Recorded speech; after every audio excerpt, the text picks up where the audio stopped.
Em nome do Pai, do Filho e do Espírito Santo. Amém. Ave Maria, cheia de graça, o Senhor é convosco. Bendita sois vós entre as mulheres, bendito é o fruto do vosso ventre, Jesus. Santa Maria, Mãe de Deus, rogai por nós, pecadores, agora e na hora de nossa morte. Amém. Louvado seja nosso Senhor Jesus Cristo, para sempre seja louvado. Muito boa noite. Estamos começando o nosso querido programa Somos Igreja. Padre Marcelo, vou ficar com você nesse dia de hoje e também na próxima sexta-feira. Fique comigo. Vamos viver sempre as graças de Deus, o amor de Deus. Trago para você, dentro dessa graça, dentro desse amor de Deus, um tema, uma pequena reflexão. Vamos dialogar um pouco aí sobre a família e percebemos o quanto nós somos igreja junto. Você, eu, juntos somos igreja. Então chama aí a família toda, venha prestigiar, prestigie esse momento gostoso que é o nosso programa Somos Igreja, que é feito com muito amor e carinho. Agradecemos e louvamos a Deus também pelo aniversário do nosso querido bispo. Hoje, nesse dia 24, são 25 anos de vida episcopal. 25 anos em que o nosso bispo, Dom Paulo Sérgio, é bispo da igreja, da nossa igreja, querida igreja católica apostólica romana, e se faz presente conosco na nossa história, porque torna-se um de nós também dentro da nossa querida e amada Diocese de São Carlos. Então, já rezamos o dia todo e eu peço que você continue, ou reze aí por ele, tá bom? Você que já está rezando, que soube ao longo do dia do aniversário dele, tá bom? Ou você que está sabendo, reze por ele, reze para que o nosso bispo continue sendo iluminado e que realmente seja um grande pastor à frente da nossa comunidade. Dom Paulo, que Deus realmente o abençoe. Família. Família é tudo de bom na nossa vida. No próximo mês de outubro, o nosso Papa Francisco estará reunido com outros, com cardeais, com bispos e alguns sacerdotes também, para fazer o primeiro sínodo focado, tá certo, para a família, a qual estudará a formação ou a evangelização da família no mundo, a família da nossa igreja. Então nós também já estamos rezando para que esse sínodo, nesse primeiro momento desse sínodo, esse primeiro contato a respeito da família que já houve, tá certo? Já houve esse no começo desse ano aí, pesquisa, tá? Alguns questionários, algumas perguntas, na verdade, sobre a família que veio para a nossa diocese, para todas as dioceses. Mandamos o nosso feedback, tá certo? Com questões pastorais que servirão de caminhos, para esse sínodo, um parâmetro para o nosso sínodo, o que pensar, o que fazer e o que conduzir com a família e esse sacramento matrimonial, ou seja, o sacramento do matrimônio. Família é tudo de bom. Todos nós temos uma família. Todos nós fomos gerados por um homem, por uma mulher, e fazemos parte de uma família. Família do pai, da mãe, do tio, que envolve tio, tia, avó, avô e primos e etc. Você que convive, foi criado pelos avós ou por um tio, enfim, nós fazemos parte de uma família. A família é tudo de bom, a família é fundamental na nossa vida, na nossa história, na nossa caminhada. E aí então eu pergunto, como é que você tem convivido, lidado e se relacionado com a sua família? Será que você é do tipo daquele que dificulta o relacionamento familiar? Não facilita.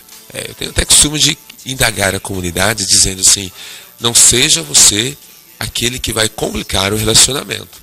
Vamos facilitar o nosso relacionamento. Claro, principalmente o relacionamento familiar. Pai e filhos, filhos e pais, marido e esposa, tá certo? A gente tem que facilitar o nosso convívio, porque senão às vezes nós somos muito durões, ranzinzas, chatos, queremos que as coisas sejam do nosso jeito. Uma coisa é a gente ter autoridade, e a partir dessa autoridade, ensinar que as coisas devem ser assim. Outra coisa, quando o padre acabou de dizer, querer que as coisas sejam do nosso jeito, é utilizar-se do autoritarismo, querendo que as pessoas façam exatamente o nosso capricho, sem um questionamento da pessoa e sem um questionamento em dizer se isso está certo ou não, né, de acordo com aquilo que eu penso. Então, facilitar o convívio é permitir que o outro caminhe comigo. E na família não pode ser diferente, porque a família é o nosso primeiro contato social e a nossa primeira igreja, que nós chamamos a igreja doméstica. É na família que aprendemos a respeitar um ao outro, que aprendemos a viver com o próximo, que aprendemos a diferença, que o outro é diferente, tá? Que embora ele faça parte do meu grupo, da minha família, o outro é diferente, o marido é diferente, a esposa é diferente, os filhos são diferentes. Então, como eu os respeito e como eles me respeitam. Então, é na família que eu começo a aprender sobre a minha fé. Tenho os meus primeiros princípios de fé. Tá? E princípios esses que fazem com que eu me relacione com essa minha família. Então, tenha certeza disso. Família perfeita, não há família perfeita. Se você entende a perfeição como aquilo que não tem defeito nenhum, então você está muito equivocado, né? Porque se nós somos seres humanos, o ser humano está em constante transformação, tá? Transformação, tá bom? Transformação igual mudança, tá bom? Mas vamos usar aí transformação. Então, o ser humano está em constante transformação. E as transformações, elas vêm da nossa convivência, tá? De nós convivemos. Às vezes nós podemos ir mais além com um próximo, e não ir tanto além com um deles, né? Nós podemos nos entregar, confessar, ter um papo, um jeito aberto com um, outro menos, tá bom? Isso não é ser de um jeito com uma pessoa e ser de outro jeito com outra pessoa. Isso tem outro nome. O que o padre está dizendo é a nossa convivência. A nossa convivência, porque quando eu começo a conhecer o outro, por exemplo, o marido, né, ou a esposa, ou o filho, ou a filha, basicamente eu vou entrando no mundo dele e ele no meu mundo. Nós vamos percebendo, sentindo, conhecendo forças e fraquezas. Diante da fraqueza, diante que não é sinal de fracasso, né, embora fraqueza não vejo como sinônimo de fracasso. Somos fracos, temos uma fragilidade. Então vamos trocar por fragilidade, tá bom? Então aquela nossa fragilidade não é sinônimo de fracasso, de um derrotado. Podemos ter na família, podemos ter nesse convívio familiar, com um dos membros da família, alguns momentos de fracasso, alguns momentos em que nos fragilizam mais. Mas conforme nós vamos nos convivendo, nós vamos conhecendo a força e a fragilidade do outro. E até onde eu posso. É simples o exemplo. Você tem aí uma louça, seja um copo, uma tigela, enfim. Então você tem esse objeto, muito longe de qualquer ser humano, tá? Mas você sabe aquilo, o objeto que você tem, seja ele de vidro ou não, você sabe, você conhece os seus objetos, os seus utensílios domésticos, a fragilidade. Você sabe que se aquele copo é mais frágil, como você tem que lavar. Se você sabe que aquele outro tipo de louça é mais forte, você tem uma outra forma de lavar. É diferente de um fogão, diferente de um liquidificador, enfim. Você conhece a força e a fragilidade do objeto. Então, nós também conhecemos a força e a fragilidade daqueles que a gente convive. Que não é para tê-los em mãos e manipular. Aí é outro caminho que daria um outro programa, um outro momento, tá certo? Para a gente trabalhar da manipulação, e da persuasão na vida entre o marido, a esposa e filhos, enfim. O que eu quero dizer para você é essa alegria de termos uma família, de convivermos com ela e de facilitarmos essa convivência com esses em que nós formamos e que amamos, que é a nossa família. Que família, de fato, é tudo de bom na nossa vida. Por quê? Por que eu digo que família é tudo de bom na nossa vida? Porque fomos gerados por um casal, formamos um grupo social, e dentro desse grupo social, formamos a nossa igreja doméstica. Sabe, não importa, tudo bem, cada um de nós temos um contexto de família, e tudo isso vem para poder dizer que a nossa família não é perfeita. Alguns têm o papai, tem a mamãe, tem os seus irmãos, moram nesse contexto. Outros têm como papai, como mãe, a vovó e o vovô. Outros têm apenas um relacionamento, uma convivência, o papai, somente o papai ou a mamãe. Tá? Então não vamos aqui entrar nessa situação, porque família é tudo de bom. Fomos gerados e pertencemos a um grupo social, que é a nossa família, e que ela nos conduz para o bem. Tá bom? Então não importa se você tem o papai e a mamãe, ou se você tem somente o vovô e a vovó, ou se você só tem só a mamãe ou o papai, ou você não tem nem o papai nem a mamãe e é criado por alguns irmãos, etc, etc. Tá bom? Família dignifica cada um de nós, porque sempre será o nosso referencial. Família é o nosso referencial. O referencial de conduta, um referencial de identidade, um referencial de religião, um referencial de cidadania, um referencial de bom ser humano e um referencial para ponderarmos, buscarmos o equilíbrio à nossa vida. Alguém completamente deslocado da família, desse convívio familiar, não tem uma certa estrutura. Uma estrutura que o coloque dentro de uma sociedade do macro. Tá? Se vivemos numa sociedade micro, e que eu a trato aqui como a família, quando nós saímos da família, nós vivemos numa sociedade macro. A sociedade em si. A cidade de Matão, uma sociedade macro. Tá? Tua família, uma sociedade micro, pequena, maior.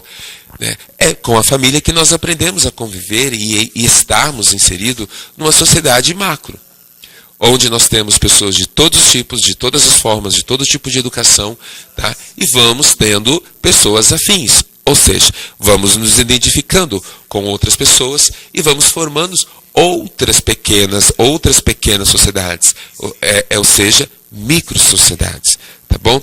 E isso nos leva à convivência e conhecemos forças e fragilidades. Então você está vendo como que vai ampliando, tá?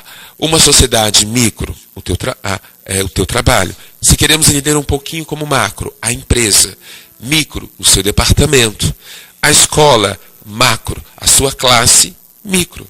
Tá bom? A igreja como toda, a sua comunidade, podemos dizer assim, a paróquia inteira, por exemplo, a paróquia Santa Cruz, uma sociedade macro. Grupos a qual você pertence, ou especificamente aquela liturgia, aquela eucaristia que você vai. Por exemplo, a missa das 11 na nossa paróquia, uma sociedade micro. Porque nós convivemos com poucas pessoas, mas a partir daquelas poucas pessoas, elas me dão a capacidade, e com a minha identidade e personalidade, de poder viver em sociedade, numa sociedade macro. Interessante isso, né? Como nós devemos viver e estar em sociedade. O próprio Jesus já nos ensinou isso. Amar a Deus sobre todas as coisas e o próximo como a ti mesmo. Então você está entendendo por que nós não podemos dificultar os nossos relacionamentos? Eu não estou dizendo que você não possa ter brigas, intrigas, discussões em casa, né?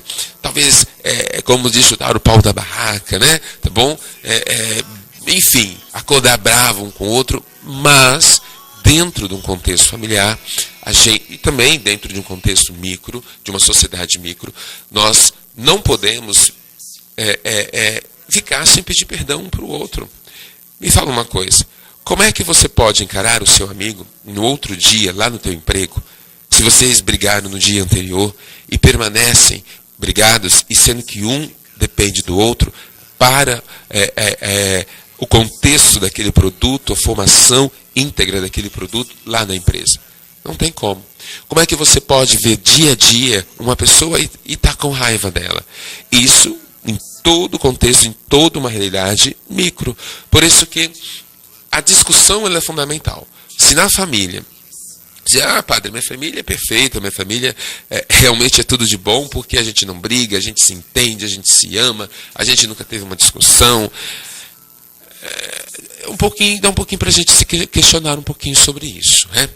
Não que temos que ter destruição, quebra-barraco, etc. Como diz aí um vocabulário aí, né? Um ditado popular, tá bom? Não que tem que ter brigas, não que tem que ter desavença, mas isso é fundamental, porque quando nós estamos em atrito, né, o atrito nos leva ao crescimento.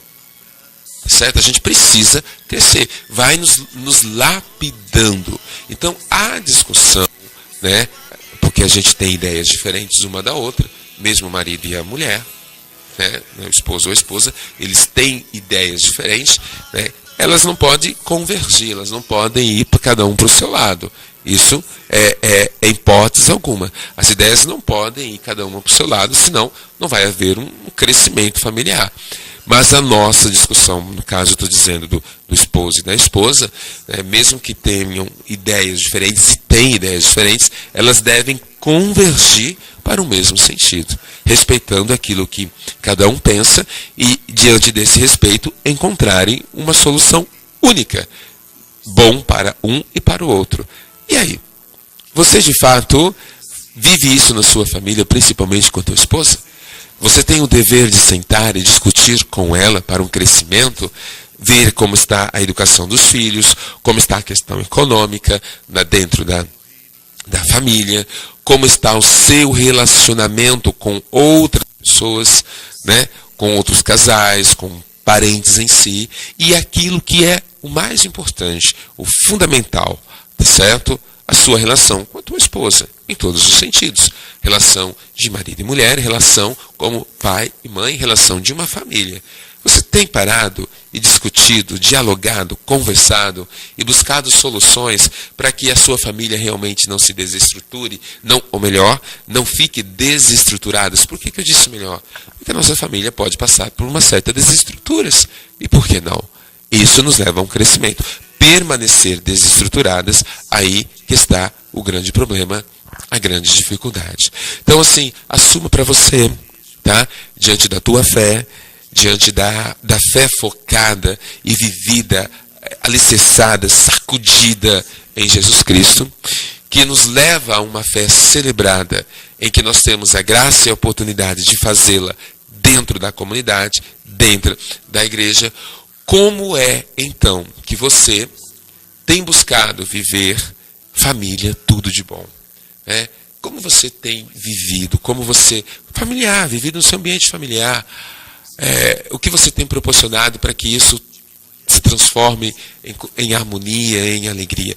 Não tenha medo da discussão, porque de fato a discussão vai nos levar ao crescimento. Isso você não pode ter medo, em hipótese alguma, tá bom? Então, creia, confie, ame, renda-se, viva, transforme e seja feliz, certo? Não há felicidade sem discussões. E as únicas pessoas que têm todo o direito de não discutir, de não quebrar barraco, de não ter depressão, de não passar por estresse, de não sentir cansaço, de não ter nenhum tipo de problema, as únicas pessoas que eu digo com todas as letras, sem medo de errar, tá? As únicas pessoas que é isentas disso são as pessoas que já faleceram. Porém, nós estamos vivos, né? Então nós não estamos isentos de tudo isso em que eu acabei de dizer. Filho querido, filha amada, o meu forte carinho, o meu forte abraço. Desejo uma ótima quarta-feira para você, um finalzinho aí de quarta-feira, e que você possa ser igreja aonde você for, e levando a sua igreja doméstica, a sua família. Ame demais a sua família, mesmo quando parece ser tão difícil. Que pela a graça de Deus, a unção do Senhor, derrame sobre todos vocês a bênção do nosso amado Deus. Ele que é Pai, Filho e Espírito Santo. Amém. Fique em paz e até a próxima sexta-feira. Sexta-feira agora, hein? Tchau, tchau. Tá bom? Eu te aguardo.